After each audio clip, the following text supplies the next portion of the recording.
High রে কাটিহাটির বন্ধু,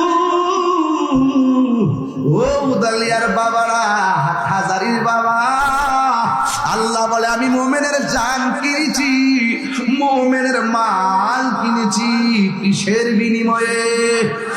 আল্লাহ কয় ও পৃথিবীর মানুষ, আমি আল্লাহর প্রেমিক যারা হবে, আমি আল্লাহ যে জান্নাতটা দিব, জান্নাতের নিচ দিয়া নহর গুলা প্রবাহিত, এমন সুন্দর বাতাস,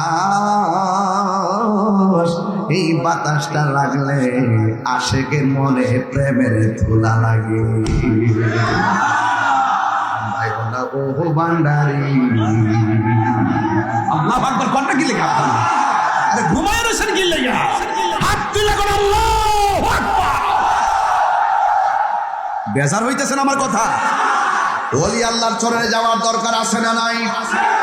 ওলি আল্লাহর মাজার যারা ভাঙতে আসবে, প্রতিরোধ কমিটি গঠন করার দরকার আছে না নাই? 4-5 গ্রাম মিল্লা প্রতিরোধ কমিটি করবেন, যারা ওলি আল্লাহর মাজারে হাত দিবে, ওই হাত ভাঙা টুকরা করে দিব। কারা কারা রাজি আছেন হাত তুলে দেখা যাবে ইনশাআল্লাহ। একসাথে থাকবে, একসাথে থাকবে, একসাথে থাকবে। কোন বাংলাদেশে বাস করতেছি? এটা নিয়ে বাংলাদেশ।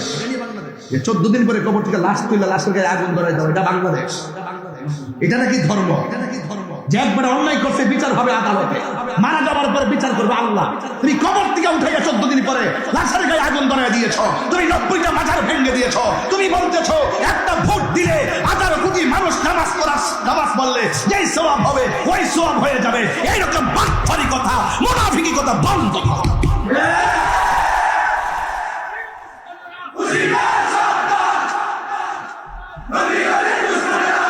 আল্লাহু আকবার কর। আমার প্রতি রাগ করবেন না আপনারা, রাগ করবেন আপনারা।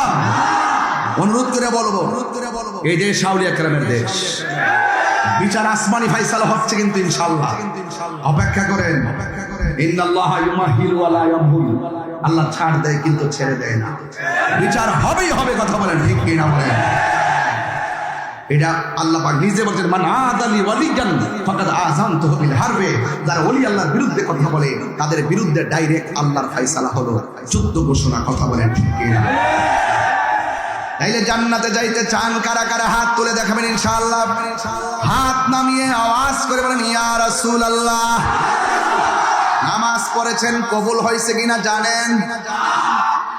আপনার ঠোঁট লড়ে না কেন? না বলেন না বাবা, আপনি যে চুপচাপ, মানে তাহির হুজুরের জীবনে দেখছেন না এমন একটা ভাব ধরছেন, আনন্দে আত্মহারা বেটা, খুব খুশি আজকে দেখতেছি, খুব খুশি। তার ভিতরে ঈদের মতো একটা বন্যা লাগবে, রাইট না কথাটা? খুব খুশি, ডাইনে ব্যবসায়ী আছে। আমি একটু কড়া কথা কইলে আবার ইশারে সাথে দেখছি মারা লিখেছে, মানে একটা ভাব সাব আছে শরীরের ভিতরে, ভাব আছে যার গায়ে দেখলে তারে চেনা যায়। চিন্তা করিস না, মারহাবা জোরে বলেন। সুন্নিরা কি এখন 2 না 1? পীর মাশায়েখরা 2 না 1? সাংগঠনিক ভাবে বৃহত্তর সুন্নি জোট কি 3 না 1? ইনশাআল্লাহ এবার লড়াই হবে, ইমানি লড়াই। রাজি আছেন কি না বলেন? ইনশাআল্লাহ সব এক থাকবেন। একসাথে থাকলে আমাদের কিছুই হবে না, আলগা আলগা থাকবেন সমস্যা হবে। এক থাকবেন ইনশাআল্লাহ।